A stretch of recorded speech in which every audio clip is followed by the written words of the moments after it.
विश्व भर में लोगों से कहना चाहता हूं, कम मेक इन इंडिया।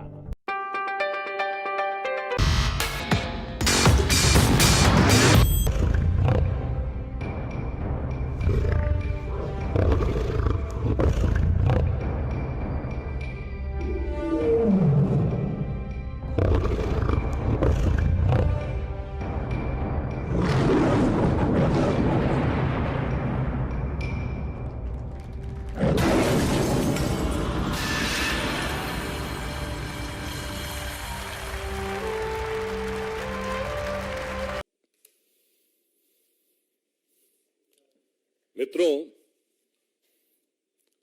आप सभी ने देखा होगा कि इस तथाकथित I.N.D.I.A ऑब्लिक घमंडिया गठबंधन की घटक दल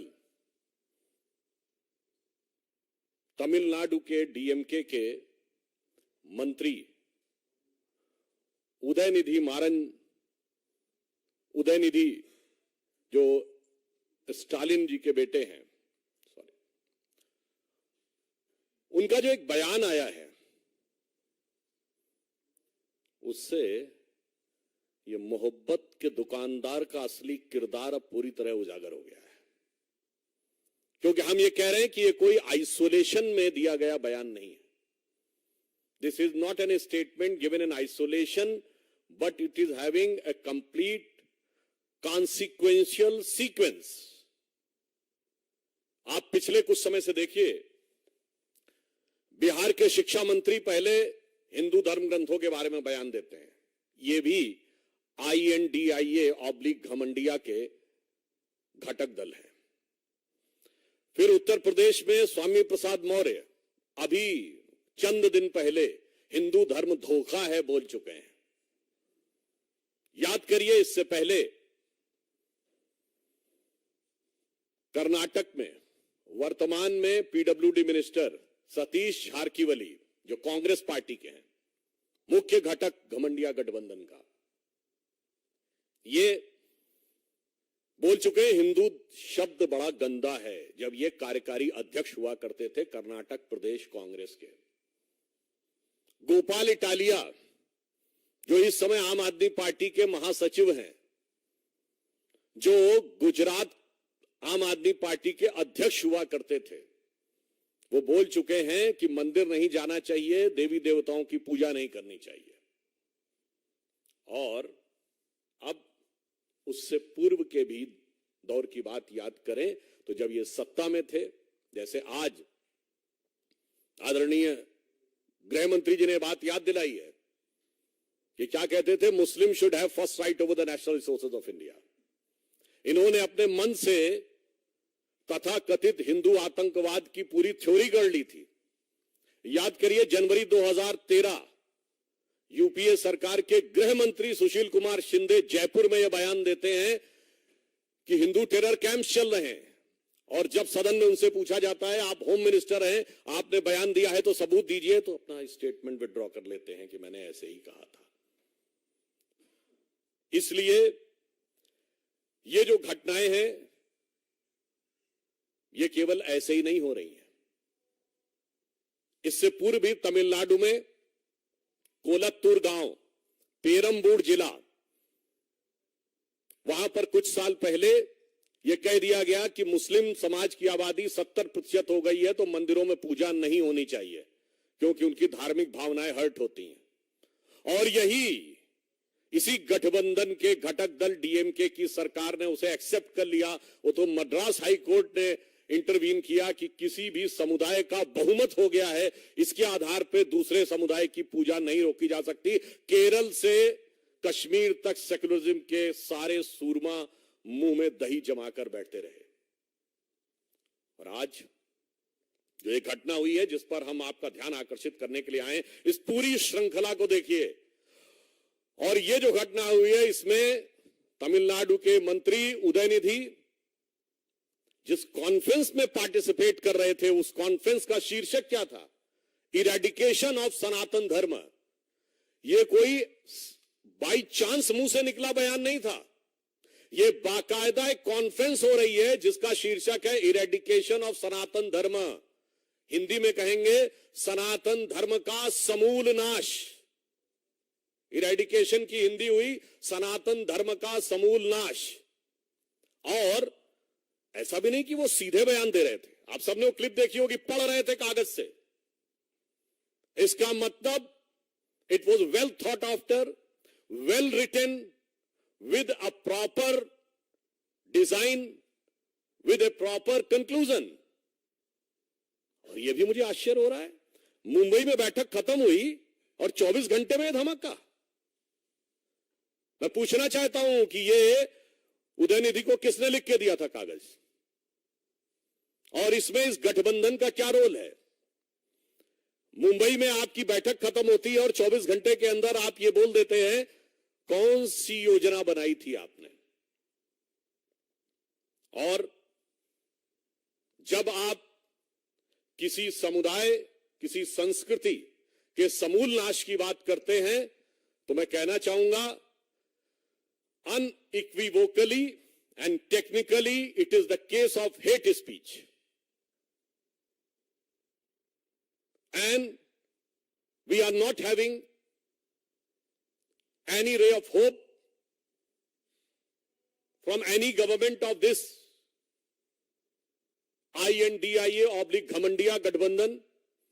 So I would like to remind that the Honorable Supreme Court of India has given an observation that they will take a suo motu cognizance of any hate speech.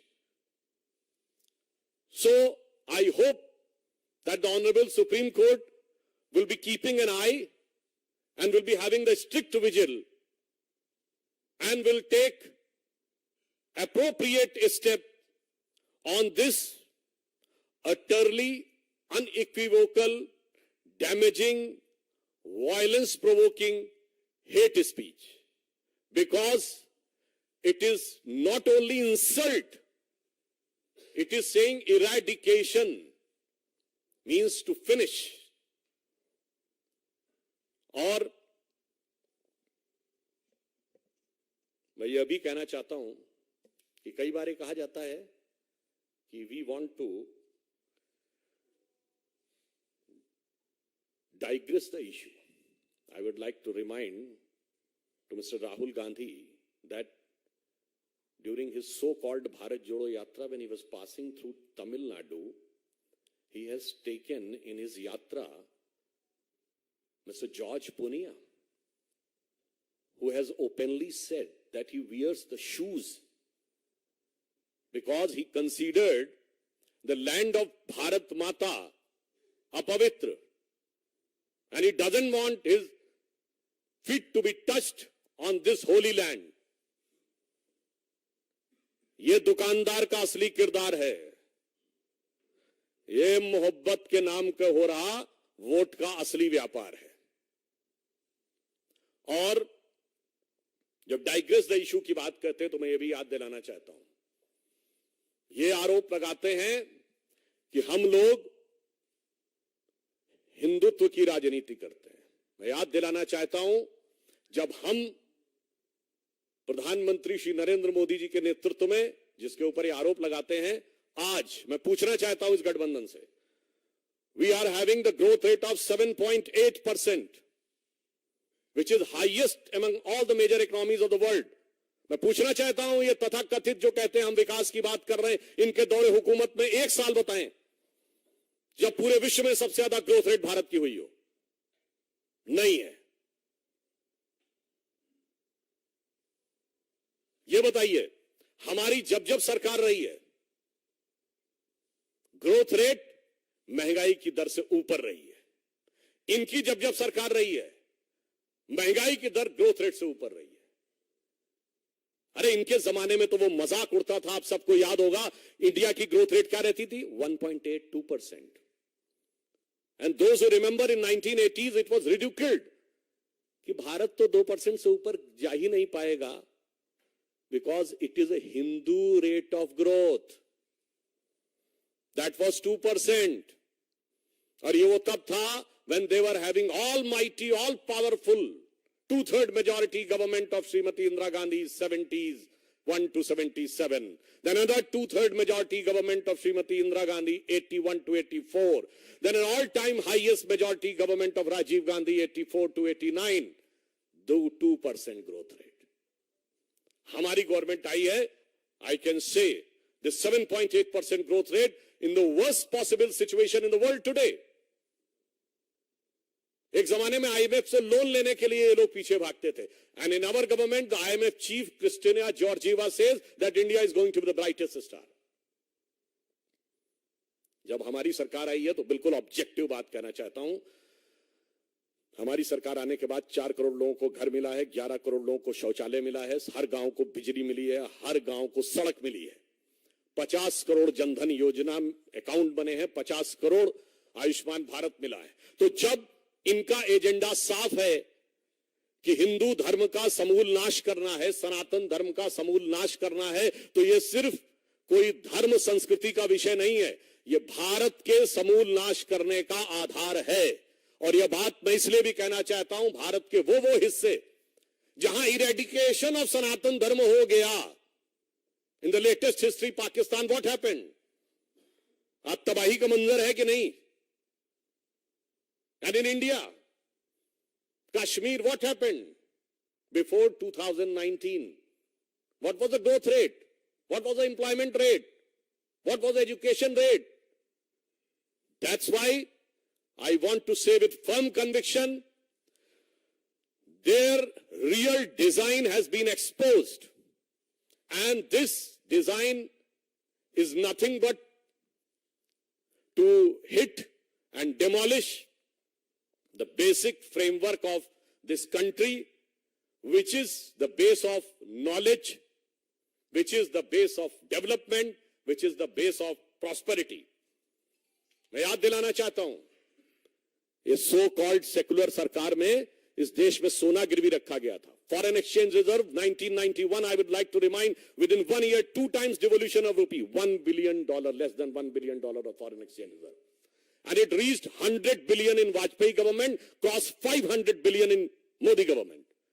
This is our development. और आप जिसको मुद्दे की बात कहते हैं, आपका मुद्दा सिर्फ भारत और भारतीय संस्कृति का अपमान ही नहीं करना, अब बहुत साफ हो गया है कि उसका समूल नाश करना है. तो by any parameter, if they want to talk, again I would like to remind, आपके जमाने में SC/ST कमीशन एक होता था, हमने ST कमीशन अलग किया है.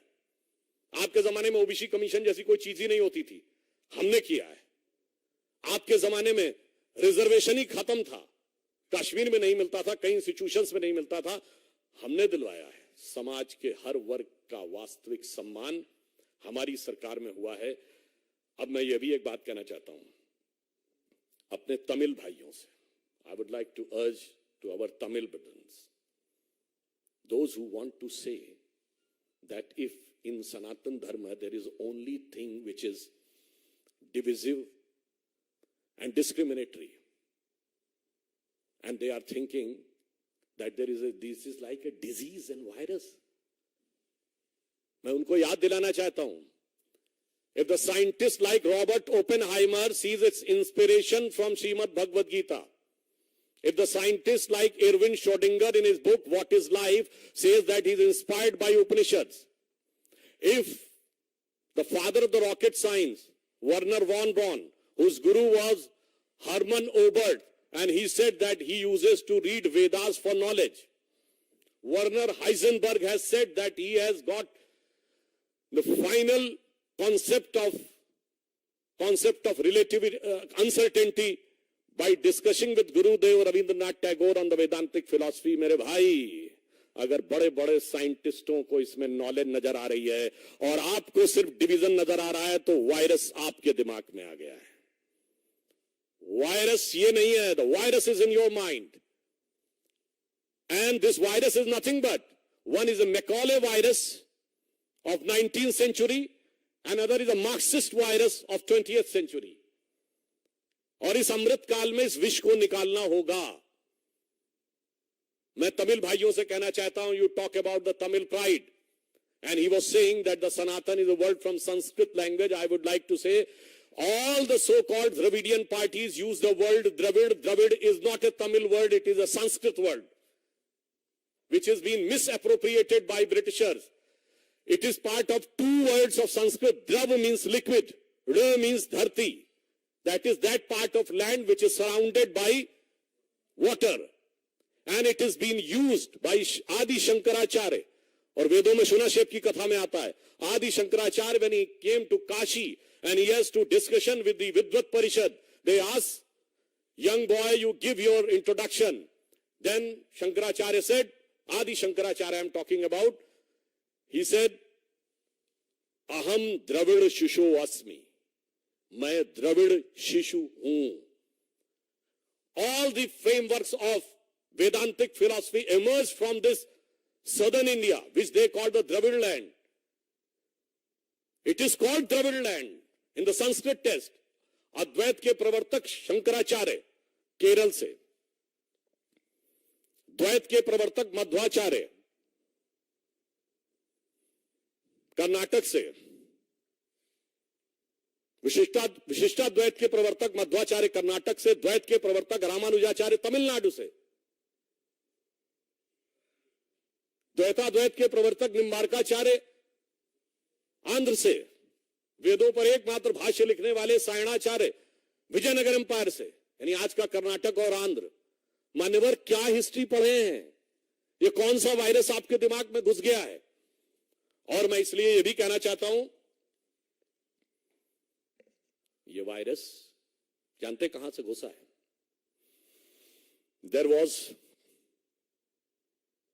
a British missionary whose name was G.U. Pope, George Uglo Pope. He has first time tried to bifurcate and he used the word Tamil race.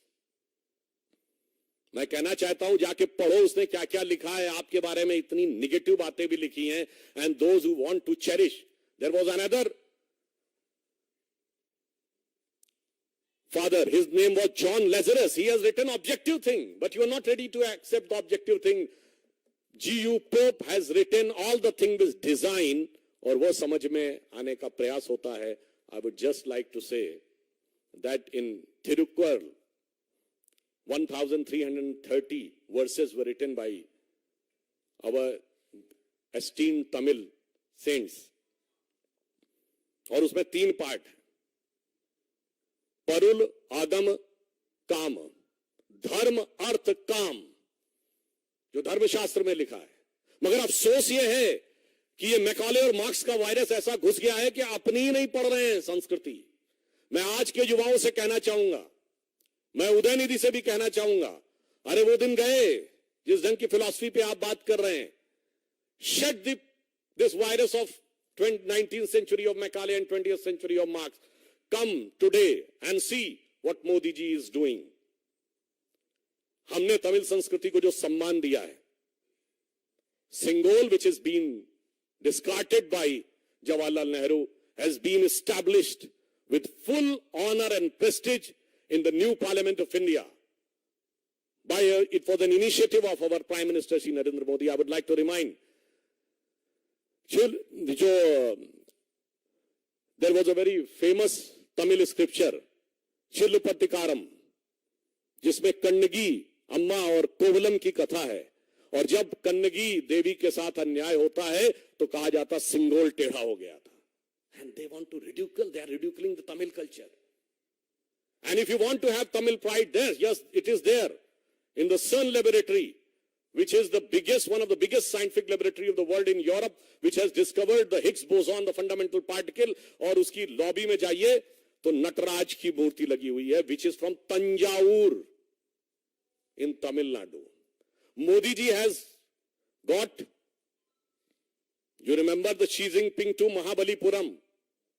Has anybody ever thought about the Tamil influence over China? Because there was a king who converted into Buddhism with the name Bodhidharma, and then he went to China, and by the name Dhammo, he has become the patriarch of Jain Buddhism. At one point of time, almost 80% of China was Buddhist, and they considered this king from Mahabalipuram as their patriarch. This was Modi ji have thought about it. So I would like to say, whether it is the development, whether it is the education, whether it is the self-pride, in all the aspects, there is no comparison between NDA under the leadership of Prime Minister Shri Narendra Modi and I.N.D.I.A / Ghamandiya under the leadership of Pehchan Kaun. But this today's instance is painful. This is very damaging, but it is eye-opening also. अब मुझे लगता है कि राहुल गांधी और Congress party के पास कोई जवाब नहीं रह गया है. उनके मुख का मुखौटा पूरी तरीके से उतर गया है. इसलिए मैं अंत में कहता हूं, हम भारत के जिस विकास की ऊंचाई पर मोदी जी के नेतृत्व में ले जा रहे हैं, ये सिर्फ सनातन धर्म का ही नाश नहीं करना चाहते. They doesn't want just only to eradicate the Sanatan Dharma, they want to eradicate the entire developmental paradigm of the present government. और ये मैं इसलिए बोल रहा हूं, during our childhood, we used to hear today's Chennai, then Madras, was considered one of the most industrially developed city. आज कहां है चेन्नई? पीछे छूट गया. दिल्ली मुंबई से पीछे नहीं छूटा, गुरुग्राम से पीछे नहीं छूटा, बेंगलुरु अहमदाबाद से पीछे नहीं छूटा, हैदराबाद से पीछे छूट गया. क्यों? क्योंकि आप यही करते रहे. I remember during one of my program in Chennai, I asked the DMK spokesperson why the Microsoft has gone to Bengaluru.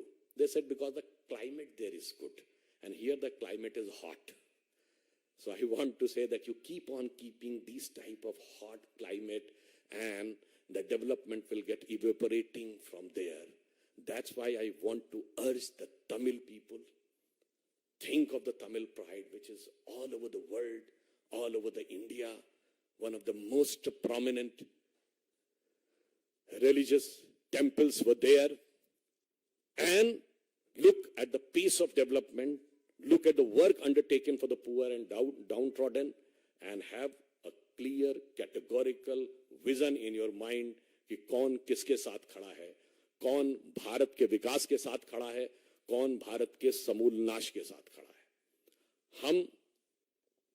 we want to say कि हम उस भारत के साथ खड़े हैं जो अब दुनिया में नई छलांग लगाने के लिए आगे बढ़ रहा है और जिसको पूरा विश्व दुनिया से, पूरे दुनिया भर से सब लोग उसका सम्मान कर रहे हैं.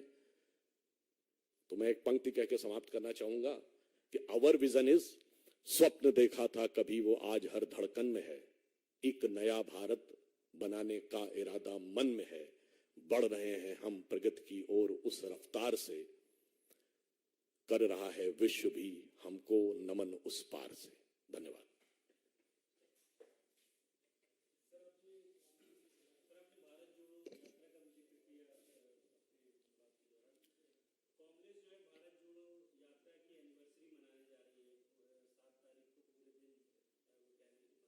बरसी मनाने जा रही है.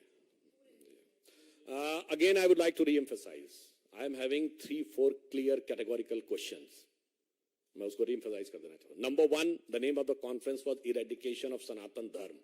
I want a clear answer from Congress Party. You are in favor of eradicating Sanatan Dharma और हिंदू धर्म. हिंदी में कह देना चाहता हूं, मैं कांग्रेस पार्टी से साफ पूछना चाहता हूं, आप सनातन धर्म और हिंदू धर्म के समूल नाश के पक्षधर हैं या नहीं? नहीं तो गठबंधन पे क्या विचार है? पॉइंट नंबर 2, वो पढ़ रहे थे उदयनिधि, वो कागज उनको किसने दिया पढ़ने का? पॉइंट नंबर 3, इस गठबंधन की मुंबई बैठक के 24 से 48 घंटे के अंदर यह घटना कैसे हुई? वो साफ करें कि क्या उन्होंने कोई ऐसी योजना वहां बनाई थी। एंड पॉइंट नंबर 4, ये हमारे हिसाब से हेट स्पीच है और इसके ऊपर तमिलनाडु सरकार को कार्रवाई करनी चाहिए। And point number 5, that we urge and request the Honorable Supreme Court of India that you have said that you will keep, Supreme Court will keep an eye and will take a suo motu cognizance of hate speeches, that they should examine it and take an appropriate action in accordance with the law.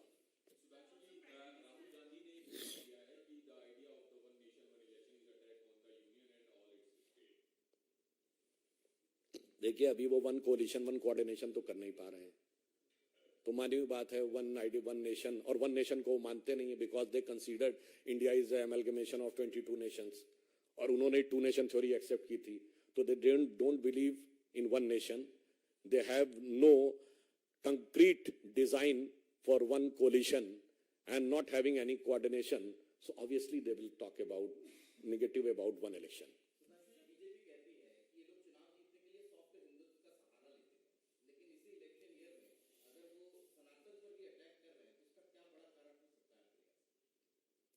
देखिए, जानते क्या हो सकता है? 2 चीजें हो सकती हैं। Either there are certain elements which is been playing in the hand of forces who want to weaken India, और दूसरा हो सकता है कि मुखौटा जितना भी चढ़ाया, मगर एक वर्ड होता ना, कहते कहते दिल की आरजू लबों पे आ ही जाती है। तो जो आपके दिल की इच्छा होती है, वो एक कहावत कही जाती ना, पुराना गीत था, लाख छुपाओ छुप न सकेगा, राज हो कितना गहरा, दिल की बात बता देता है असली नकली चेहरा। तो जब वो हिंदुत्व की बात करते हैं, हिंदू धर्म की, वो नकली चेहरा होता है और ये असली चेहरा होता है।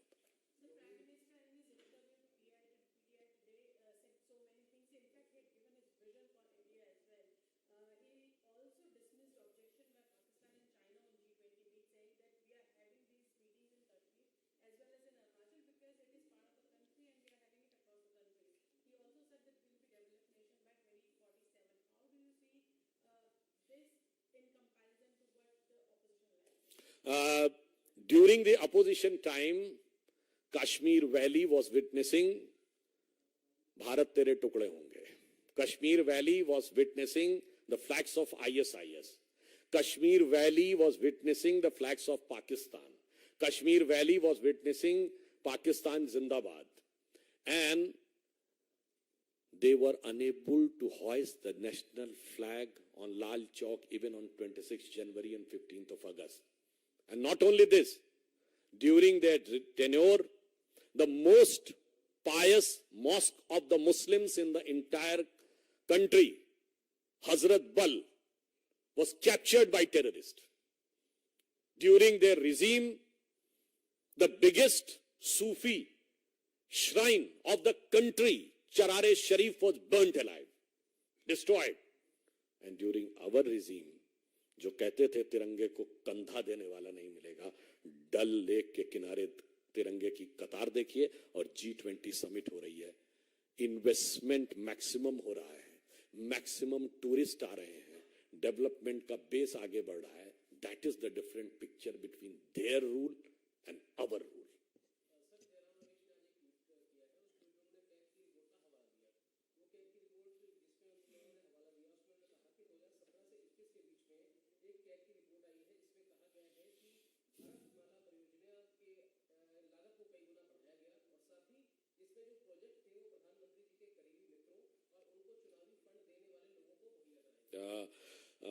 I would.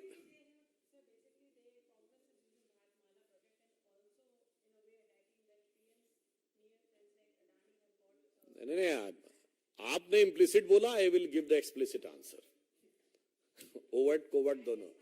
I am saying Jairam Ramesh ji is a quite well read person, so I would like to him to just look at it.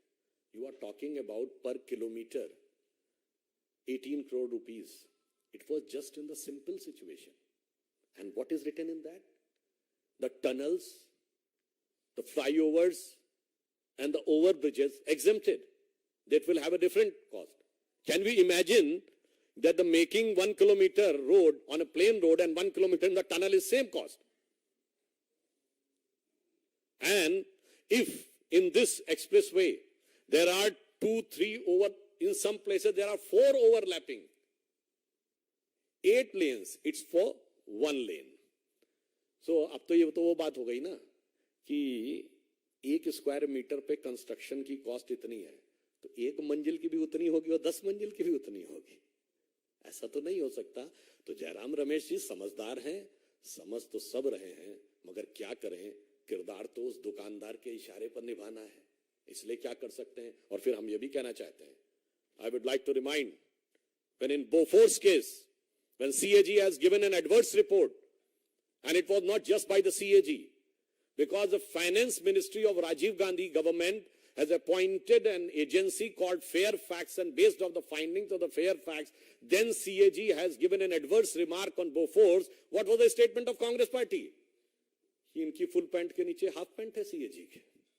This was a respect for the institution, and we are giving clear, categorical clarification.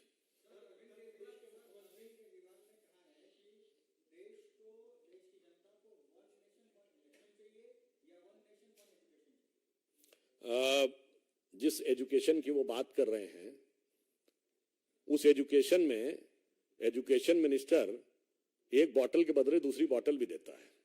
आपको देश में कोई ऐसा शिक्षा मंत्री नहीं मिलेगा। अच्छा चलिए, I give you a question, you enlighten me that in any state have you heard कि शराब मंत्री और शिक्षा मंत्री एक ही हो, और शराब मंत्री शराब पीने की एज कम कर रहा हो और एक पौवे के बदले दूसरा पौवा फ्री दे रहा हो। मतलब शिक्षा मंत्री कहे शिक्षा चला रहा हूं और दूसरा चेहरा बन के शराब मंत्री में कहे एक पौवे के बदले दूसरा पौवा फ्री। इसे कहते हैं चेहरे पे कई चेहरे लगा लेते हैं लोग। और केजरीवाल जी तो अद्भुत माहिर व्यक्ति हैं, मतलब बताइए 10 साल में जितने किरदार उन्होंने बदले हैं वो तो मतलब अद्भुत है। आप तो उसकी तुलना ही नहीं करते हैं, तुलना ही नहीं कर सकते। मतलब जिनके खिलाफ बोलते थे आज उनके साथ में खड़े हो गए। और इतना ही नहीं, जैसे कहते ना वो एक लाइन थी, रफ्ता रफ्ता वो मेरी हस्ती का साया हो गए। तो हाँ, आज केजरीवाल जी रफ्ता रफ्ता उन सारे लोगों की हस्ती का साया हो गए जिन्हें वो भ्रष्ट कहते थे।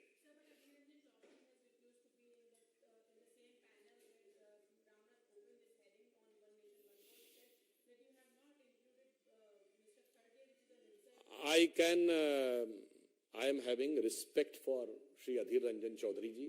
He is a leader of the opposition, but I am fully sympathizing with him. I am also having respect for him because I am member of PSC and he is the chairman of PSC. So I am having personal interaction with also. But unfortunately, what he is saying, I am having full respect for him. What type of disrespect has been given by Congress to him? Because when he said in Kolkata that the Trinamool Congress government is killing Congress workers, he said there is no democracy in West Bengal. He approached to the court, but he was ordered to put tape on his mouth the moment he landed in Bengaluru. And not only this, for the first time in the history of India, when a no confidence motion was moved against a government, leader of the opposition has not initiated it. Forget about initiated. His name was not there in the list. तो मुझे लगता है शायद इस दुकानदार के किरदार से अधीर रंजन जी भी अब क्या करें, शायद अपमान सहना उनके लिए सत्ता की लाचारी कही जाए या कुर्सी की बलिहारी कही जाए।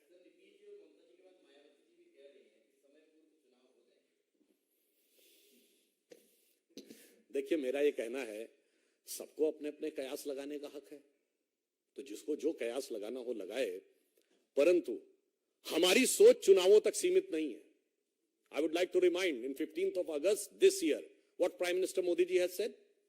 He said that in this Amrit Kal, the 25 years till 2047, जो आधार बनेगा हमारा, वो 1000 साल तक भारत का आधार बनाएगा। Our thinking is not electoral, our thinking is civilizational. हमारी सोच चुनाव मूलक नहीं, सभ्यता मूलक है। इसलिए हमारी सोच या मोदी जी की सोच का वो बराबरी करने की सोच भी नहीं सकते। धन्यवाद। अरे अकेले पा गए तो यार एकदम।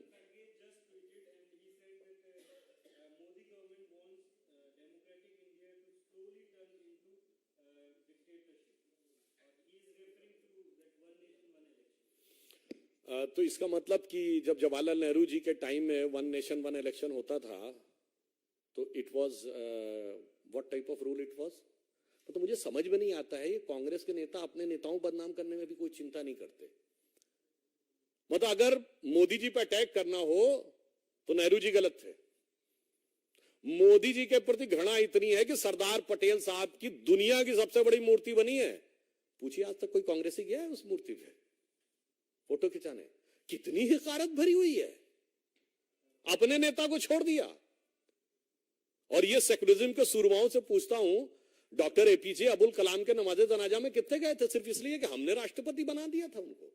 चलिए वो छोड़िए, पूछिए जाके कलाम मेमोरियल में कितनों का फोटो है। इसलिए जो आपने सवाल पूछा है, वास्तविकता सबके सामने है और कांग्रेस का यह चरित्र वो अपने नेताओं के बारे में भी जो कहना चाहते हैं। और जहां तक मेरा ये कहने का सवाल है, अगर वो ऐसा कह रहे हैं तो अशोक गहलोत